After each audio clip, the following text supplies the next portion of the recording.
If I could hand out a New Year's resolution for the Silver and Black, what would it be? That plus more on today's edition of the Locked On Raiders podcast for Wednesday, January 1st, 2025.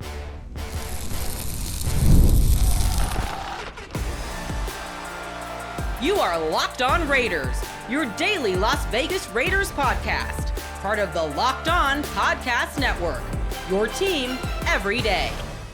And welcome in, Raider Nation, to another edition of the Locked On Raiders podcast. Thank you so much for making the show your first listen of the day. We definitely appreciate you, whether you're catching the podcast wherever you find your favorite podcast, or if you're checking us out by way of the YouTube page. We definitely appreciate it. Either way, it goes a long way, and the show continues to grow each and every day, and that's because of your support, Raider Nation, and we definitely do appreciate you. Got to appreciate my man Ari, who does a fantastic job with the YouTube page each and every day as well. You can check him out on Twitter at Ari Produces. You can hit me up as well at your boy Q254, and you want to be a part of the show, as many of you do. We got the Locked On Raider podcast voicemail line, 707-654-4693. Plenty of feedback to get to coming up in segment number 3 of the show. Calls and texts. We'll try to get in as many as possible. Segment number 2, I teased it on Tuesday's show. Wanted to let you hear from NFL draft analyst Matt Miller from ESPN. I had an opportunity to catch up with him on Monday when I was filling in on ESPN on Greeny and also Carlin versus Joe, and we just talked all things NFL draft. And obviously, the offseason is coming quick, fast, and hurry for the Silver and Black, and the draft is something we'll talk about a lot. And so we'll definitely have different times when you'll hear things from the Matt Millers, from the Mel Kipers, from the Louis Riddicks, from the Jordan Reeds, and guys like that, guys that I really respect when it comes to the draft. And so we're going to start that bad boy off today with some sounds from Matt Miller, and then here in segment number 1, we'll just do news and notes and welcome you into the new year. That's right, into 2025, and we'll do that after I tell you about the title sponsor of this show, which is FanDuel. And you can always jump into the season. It's never too late. It doesn't matter if it's time for Week 18 with a big return on FanDuel. New customers can place a $5 bet. You'll get started with $250 in bonus bets if you win your first $5 bet. Visit FanDuel.com to get started today. So let's go ahead and get started. January 1, 2025. This show is intended for the first of the year. And full disclosure, I'm recording this pretty early on New Year's Eve just because it is the holiday time and there's a lot going on in and around town. There's a lot going on with me, going on with the family, but I wanted to make sure that I was able to have a show ready for you if in fact you are able to tune in on January 1. So again, recording the show very early. If there's some news and notes that I may miss throughout the course of the day on New Year's Eve, that's why, because I'm recording this early. But again, full disclosure, never trying to BS you, just want to let you know exactly what's going on. If I did not get it recorded early, there was a good chance there wouldn't be a show, and I didn't want that to happen. So Happy New Year. Hopefully everyone celebrated, had a really good time, and was very safe. That's the most important thing, is to get to 2025 safe and happy and with all your family and your loved ones. And again, as we start a new calendar year here on the Locked On Raiders podcast, I cannot thank you enough. I know I thank you every single day for listening to the show, for chiming in on the show, for putting up with me every single day and what's going on with me and just being able to come here and have a safe place to talk Raiders and, just be a family as we've been for now. What is this, 6 years or so that I've been doing this ever since, John Gruden returned to the Silver and Black for the second time. So this show has continued to grow. And again, man, just Happy New Year to Raider Nation. And thank you for a fantastic 2024. It was awesome. Whether we agree, disagree, argue, or fight, whatever the case may be, it was awesome that we got through another calendar year and we're ready to go through 2025. And hopefully it's bigger, better, stronger, and obviously more successful when it comes to the Raiders on the field. But with that being said, I wanted to start this off today talking about a New Year's resolution. I'm actually going to use this for my radio show, or I guess I did use it for my radio show. Again, this is a little bit early, so it's kind of weird. I'm going to have it on my radio show later on New Year's Eve as well. But want to talk about New Year's resolutions. And we know that most of the time people set New Year's resolutions and they get broken. And a lot of times it doesn't take too long. Someone will say, hey, I'm going to go to the gym. I'm going to start working out. Hell, I was on the bike. The wife has an exercise bike here at the house. And when I was getting up super early to do these shows on Greeny, I was like, all right, I'm going to get up every morning. I'm going to get on the bike. I'm going to ride that bad boy 15, 25 minutes just to get the blood flowing, right? Just a little cardio in the morning. Man, that lasted for about a month. And then after that, I was like, yeah, that was a late night, man. I need about 15 more extra minutes of sleep. Like, that's going to make a difference, right? So I just, for some reason, I cannot stay on that routine. So, if you do have some kind of New Year's resolutions and you want to stick to it, good luck, right? I'm hoping for the best for you. I'm going to, again, try to get back on that bike and try to ride it. And hopefully I'll be able able to stick with it this time as opposed to, well, not lasting as long as it did the first time. But again, that's a me issue. So I want to talk about the Raiders and what I would like their New Year's resolution to be. And it's funny, the conversation and this topic actually came about when I was hanging out with my buddy Art and Cindy, who are season ticket holders for the Raiders. They're always at Allegiant Stadium. Great friends of mine, great friends of the family, just really cool, down-to-earth people. And organically, me and Art were having a conversation about the Raiders. And I said, when is Just Win Baby going to be more than what I say at the end of the podcast? When is Just Win Baby going to be more than just a T-shirt or just a slogan or something that's written on the wall? When is commitment to excellence going to mean something, right? And say, yeah, that team has a commitment to excellence. That's something that Raider Nation, I'm sure, has been asking for a while, because right now, and I described it to Art like this, right now it's a T-shirt at Walmart. Right? You go into Walmart, if you're not a fan of any team and you're going through all the sports section and you're seeing all these different teams and you see this T-shirt, it's black and it says commitment to excellence. You're like, man, that's cool. If you don't know any better, right? That's cool. Yeah, I'm going to get that one.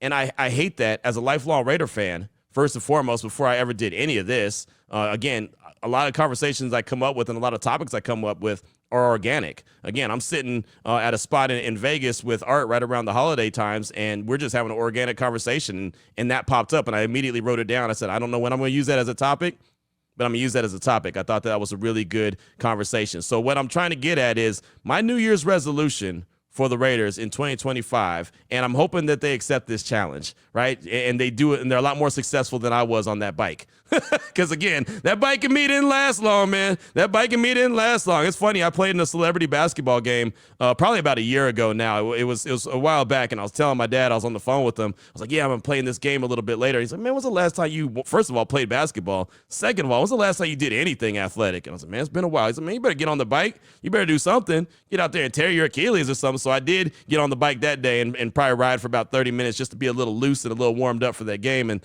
luckily, I only played about 5 minutes. That was the game when Tyreek Hill called me old school, and that's when I realized, oh man, that's me.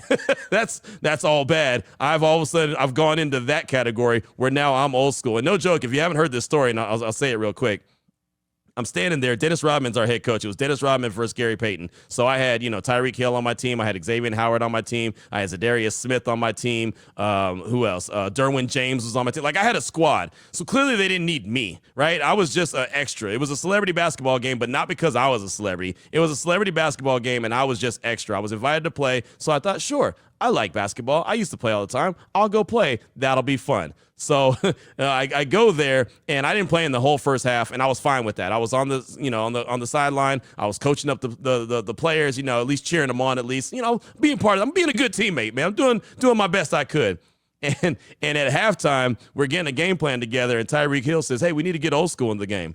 And no joke, Raider Nation, I swore he was talking about someone behind me. So I slowly turned behind me and looked behind who he was talking about and realized there was nobody there. And at that moment, I knew, oh, man, I am now old school. And I had just got my haircut. It was a Saturday. I go every Saturday. I was looking good. I was going to look my youngest that day, right? If I'm going to look young, I'm 48, so maybe I am old school. But I think I was 46 at the time. But anyway, if I was going to look young, it was going to be that day. And when he called me old school, I realized, dang.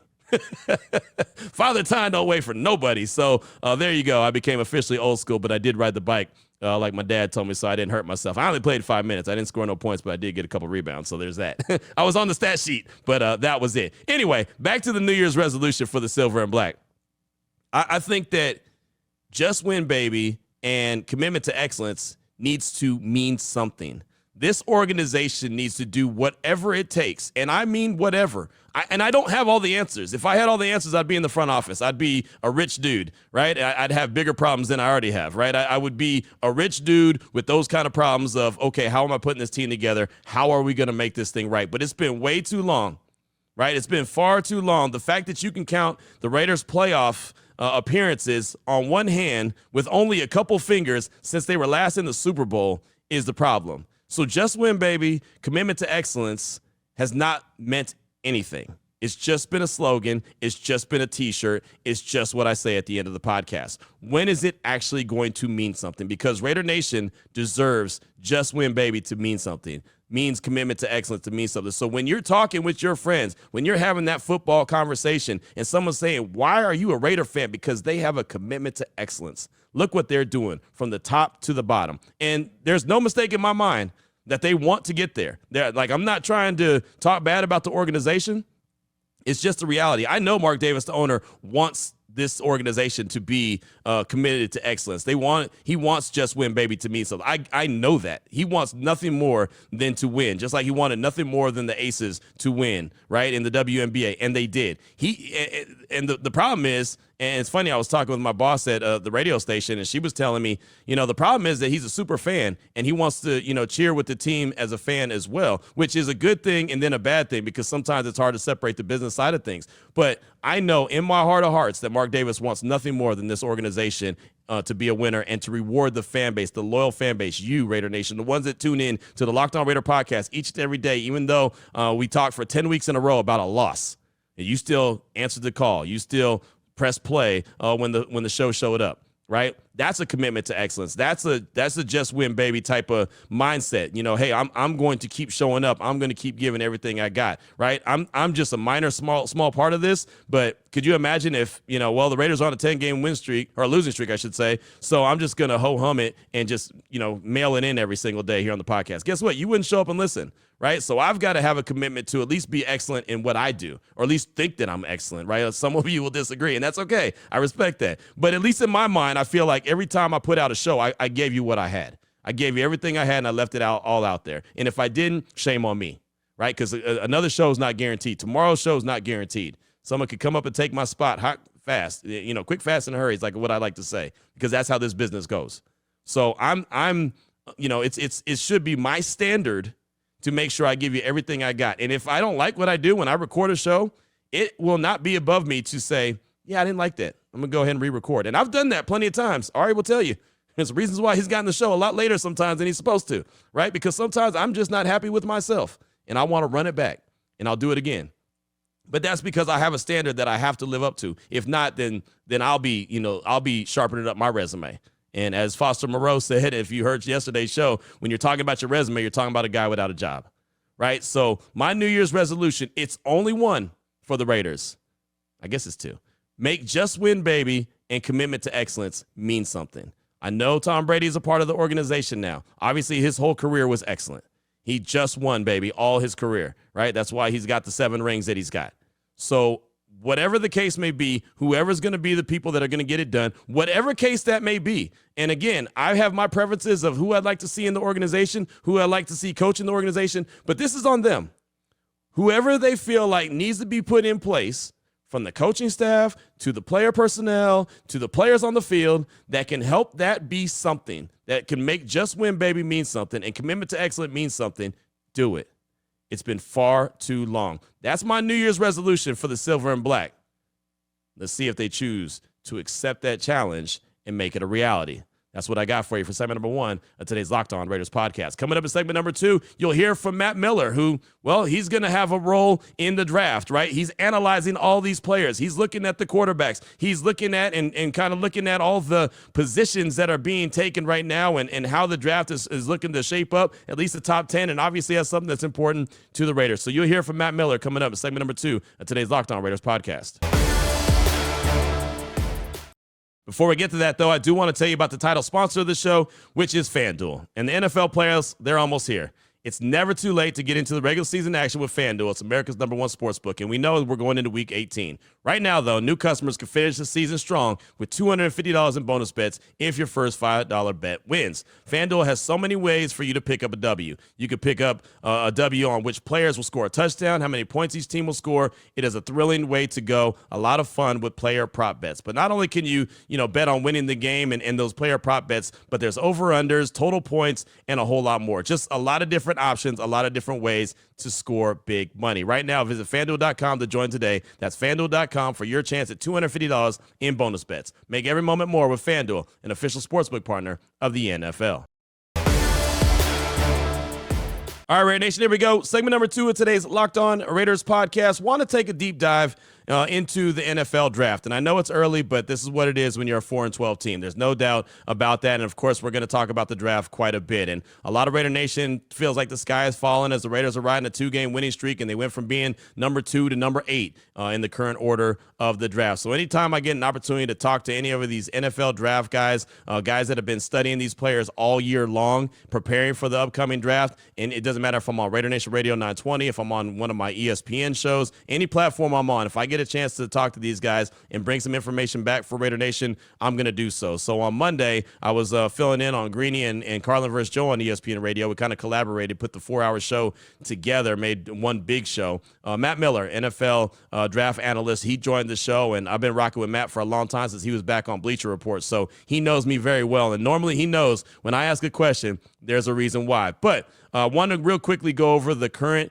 order of the draft, and this is according to Field Yates from ESPN. He said, while the final order will be determined by Week 18 games, the teams that will own the first 10 picks in the 2025 draft are locked in already, and they're listed currently in order. Now, again, it's going to change a little bit based off what happens in Week 18. Patriots at number 1, no QB. Browns at number 2, they need a QB. Titans at 3, they need a QB. Giants at 4, they need a QB. Jaguars at 5, no QB. Panthers at 6, 50-50 on that. Jets, 50-50. They're at the number 7 spot. The Raiders at number 8. They obviously need a quarterback. Then you got the Bears at 9, no quarterback. And the Saints round out the top 10. I would say they're 50-50 when it comes to a quarterback. So with that being said, with that knowledge, I'd like to kind of have this show be also educational, maybe answer some of the questions that you were wondering. So if it stays how it is, status quo, and the Patriots, who are in the driver's seat for the number 1 spot, they lose on Sunday, they have the number 1 overall pick. I asked Matt Miller, that is, the cost to go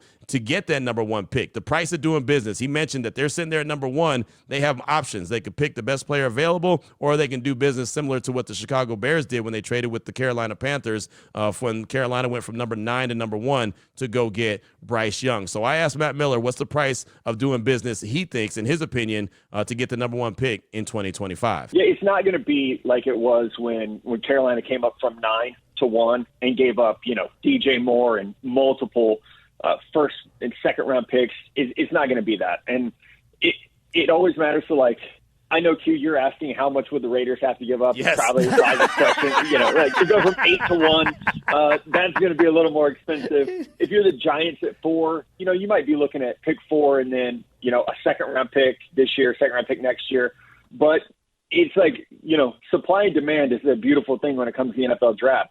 The more teams that are interested in that pick, number 1, whether it be Cleveland, the Giants, the Jets potentially, the Raiders, the Saints, the more teams that are interested, the more New England can ask for. So it's really tough to say today, hey, this is what that pick would go for, because it's, number 1, how far back would they be moving, and then how much demand is there for that pick. But I don't think we would see the type of bombshell trade that we saw when Carolina went up to get Bryce Young. As I mentioned, Matt Miller knows me really well, so you heard what he said. Well, Q, you're asking me about the Raiders going from 8 to 1, and I was. I mean, there's no BS in that, because, again, that's a reality that may take place. That might be something that Tom Telesco and company decides they want to do, is make that jump if they think that Cam Ward or Shedeur Sanders is worth it. If not, Tom Telesco might sit at number 8, or worst case scenario, number 10, and pick the best player available like he did in 2024 when he got Brock Bowers. Clearly, that worked out really well. So another topic that's been thrown around by Raider Nation, some that really like Cam Ward and really like Shedeur Sanders, and some that don't like either one of the quarterbacks. Well, Q, where would they have been ranked in the 2024 class that saw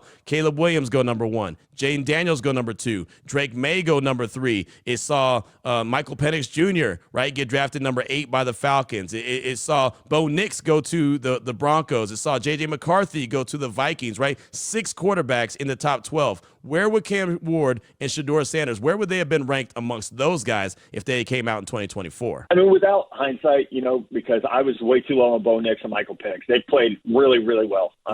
They're in great situations. They played really well. I would say they would be 5th.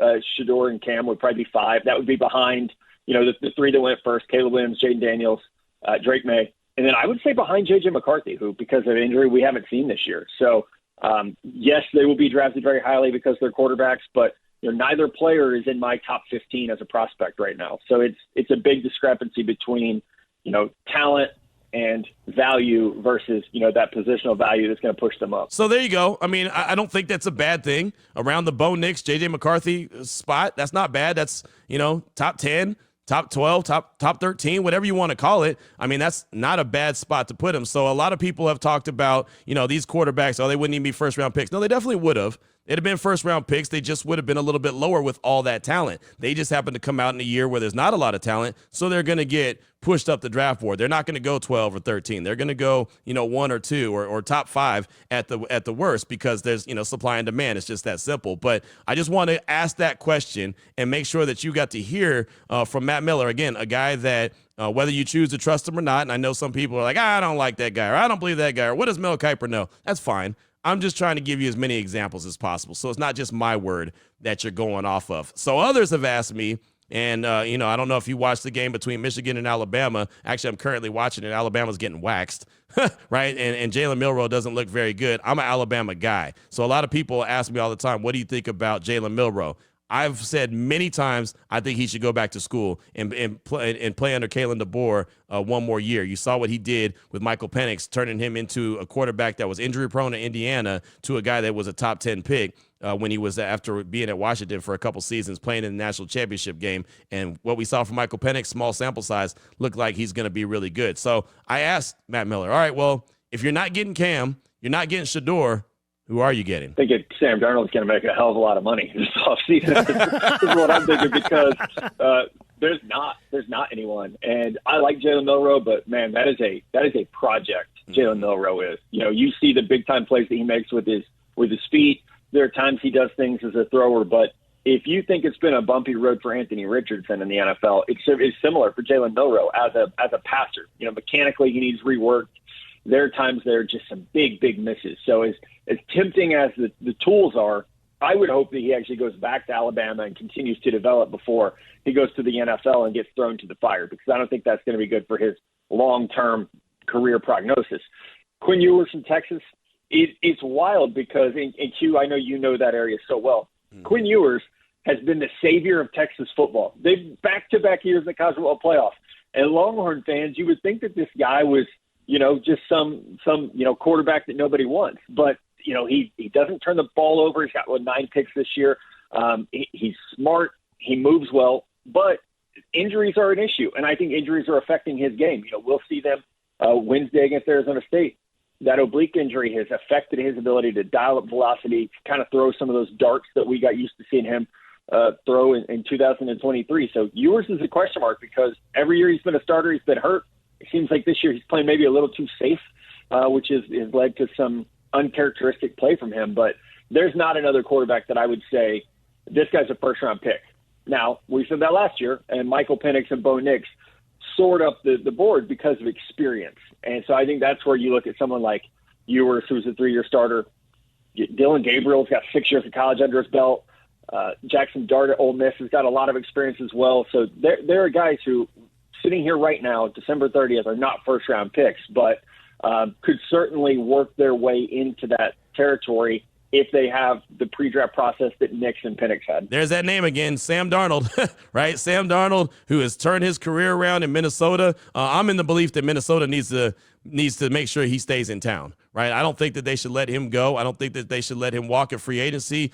Maybe they end up trading him for a team that's desperate, and maybe the Raiders are that team. Maybe they look at him and say, hey, man, he's playing in Minnesota in a dome. He can come to Vegas, play in a Allegiant Stadium in a dome. There's weapons, obviously, in Brock Bowers. Jacoby Myers is there. Big Mike is there. Trey Tucker's there. He could probably thrive in a dome. I wouldn't put him in a place like Cleveland or New York with the Jets or even with the Giants. I wouldn't send him there just because of the weather, but maybe that's an option, right? I mean, it's not my option. It's not what I would like to see the team do. But again, as I mentioned in segment number 1, what is it going to take to make just win, baby, and commitment to excellence mean something? So if Sam Darnold is that guy, maybe that's an option that the Raiders go. Maybe that's a route that they go and continue to build up the team and say, we'll go get a franchise quarterback, someone that we can have for the long haul. maybe we go get that guy in another year, right, and continue to build the team. That's an option. That's not something that's, well, you can't do that. No, that's absolutely an option. So, again, a lot of people ask me about Milroe, and you heard what Matt Miller said. He's really a project. And that's why I think he should go back to school. And I think a lot of talent evaluators, including Matt Miller, believe he needs to go back to school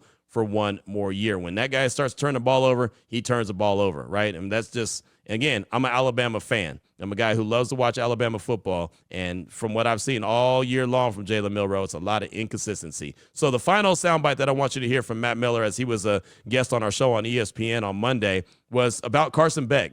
He surprised me. He had the elbow surgery. He's out for the playoffs, but he decided to declare for the 2025 NFL Draft. Really surprised me. I thought he was going to go back to school. He didn't. Here's Matt Miller's thoughts on Carson Beck, who has been related and tied to the Raiders because of the presence of Brock Bowers. But here's Matt Miller, what he had to say about Beck. Yeah, right now it's a lot of question marks because we don't know the extent of the injury. That's one thing that's very different with college football. A guy gets hurt, and you might not know for months to the extent of it. Adam Schefter isn't breaking down the injury for all of us to kind of understand. So I think with Beck, step one is how significant was the UCL injury? What does he look like? We probably won't see anything from him until the NFL scouting combine at the end of February, 2 months from now. So there's a lot of unknowns there. I'm always concerned when a player regresses over the course of their career instead of ascends. And that's the case for Carson Beck. We saw it this year, multiple games with multiple interceptions, just did not look like himself. And sure, down the stretch, he beat up UMass and Georgia Tech and looked really good. But, against Texas, he struggled in both contests. Florida, he struggled. Alabama, he struggled. 12 picks this year.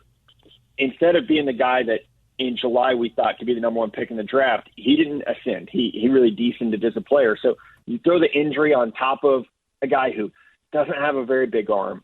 He's not mobile, and his accuracy was his calling card in 2023. This year, he really struggled with his accuracy. I think he looks like a third-round pick as of right now, and that's without knowing how bad the injury actually is. So not a glowing review on Carson Beck either, right? And again, I would not draft Carson Beck. I know that he has a relationship with Brock Bowers. I know he did some really good things in Georgia when he had Bowers and Lab McConkey, who's now starring in L.A. with the Chargers, or the Rams. Chargers? No, Chargers. Yeah, Chargers. Damn L.A. teams. But yeah, starring there with the Chargers. I just wouldn't go get him, right? And he's coming off a elbow surgery as well. Again, I just think that it makes more sense to go get your guy, whoever you feel like fits. But I just don't think – it seems like Carson Beck has really regressed a lot from when he looked like he was going to be the number one overall pick. Now he doesn't even look like he'll be – a first-round pick for sure. He might not be a second-round pick. I mean, that's the harsh reality of it. That's just how things goes. But I wanted to make sure to pass that along. Hopefully you found that informative and educational. I thought it was great when Matt was breaking it down to us, and I immediately knew I need to bring this to Raider Nation. So hopefully you enjoyed that. And like I said, it helps be a little bit educational as we start to dip into the offseason sooner rather than later. But what's on your mind? Your calls and texts are next as we close things out. 707-654-4693. Your calls and texts are coming up in segment number 3 of today's Locked On Raiders podcast. Before we get to that, though, I do want to tell you about another great sponsor here on the show, and that is PrizePicks. It's playoff time. If you're like me, you want to make the most of these final weeks of football action, and that's where PrizePicks will come in. You love football, want a chance to win some real money while watching the games? PrizePicks is the place for you. It's the best way to turn your sports opinions into cash with daily fantasy player projections. With PrizePicks, you simply pick more or less on player stats like total passing yards or rushing touchdowns, and for a shot to win up to 1,000 times your money, you can make your picks in less than 60 seconds. Whether you're looking for a flex play to boost your payout or want to cash out quickly, PrizePicks has got you covered. And with over 10 million members and billions in winnings, it's clear that people are loving the platform. And here's a very special offer for all Locked On Raider podcast and NFL listeners. Download the app today. Use the promo code Locked On NFL. You'll get $50 instantly after you play your first $5 lineup. That's PrizePicks. Run your game. Again, download the app today. Use the promo code Locked On NFL to get $50 instantly after you play your first $5 lineup. And if you didn't hear me the first time, PrizePicks. Run your game. Here we go, Raider Nation. Segment number 3 of today's Locked On Raiders podcast. Your time to shine. Your calls and texts off that Locked On Raider podcast voicemail line, 707-654-4693. Let's get into a call from Raider Eddie in Denver. He's calling to ask a few questions that he'd love answered, one on Max Crosby and also Shedeur Sanders and Cam Ward. Here's Raider Eddie in Denver. Hey, what's up? This is Raider Eddie in Denver. Hey, I want to ask you about a few different things real quick, a few little quick hitters. One, Max Crosby. I'm hearing a podcaster or two criticizing Antonio Pierce for overplaying Max. Was he being used at 100% of snaps or right around all of the defensive snaps this season? Because if that is true, I do think that's a mistake. Just want to get your feelings on that, if that did indeed happen, and if that potentially led to Max eventually getting injured. I guess we'll never know for sure if that's what happened, but I think that's what some people would say is what possibly happened. And a second thing I want to ask you about is Shedeur Sanders had a really terrible bowl game. I think what I noticed was he's slow to process, slow moving, not a quick athlete. And doesn't have a big explosive arm either. So I wasn't real excited about his play. But what about Cam Ward not playing in the second half? Can you tell me what happened there? And it sounded like you or someone might have been critical of that. I have no idea what that's about. And then finally, Q, I heard that our defensive coordinator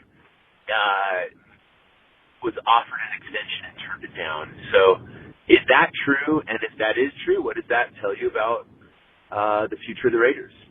And so, Q, hope you have a good one. Love the show. Go Raiders. This is Raider Eddie in Denver, out. Thank you for the call. Happy New Year. I appreciate you as always, and lots to unpack there. First, when it comes to Max, I think his desire to play 100% of the snaps definitely impacted him, especially after he got injured in week 2 and continued to play. You could clearly see he was compromised.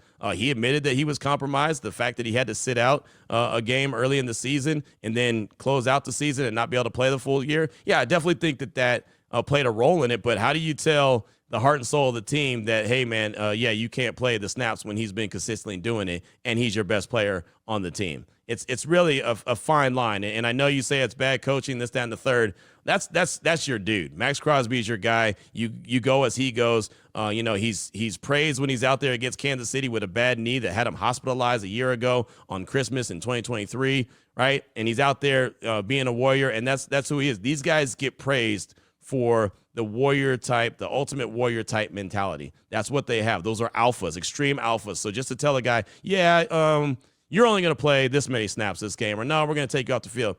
It's not as easy as it sounds, right? I mean, look, if everyone could do it, we would all do it. We'd all be coaches, and we're all the geniuses. It isn't that easy. So I wouldn't call it bad coaching. I would say Max Crosby being Max Crosby. So is there a conversation to be had about him reducing some of his snaps moving forward? Sure, especially since he's brought up the fact of guaranteed money and, him wanting to redo his contract. Okay, so what's it worth to him? So that could be the conversation point that you have. Okay, we're going to do this for you because we value you, but we also value at the end of the game when we need you to close it out.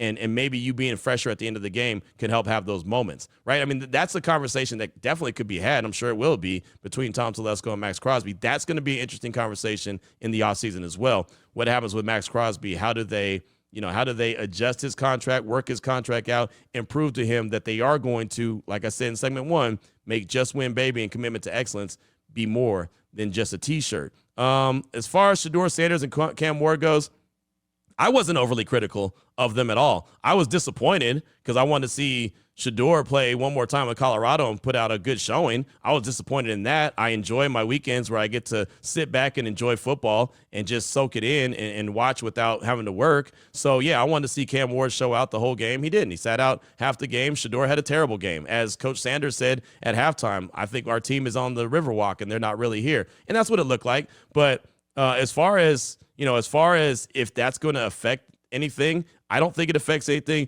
No matter what you say, and I understand that you don't like Shedeur, that's fine. I respect your opinion. Every time you come at me with something about Shedeur and something negative, it doesn't change my opinion on him.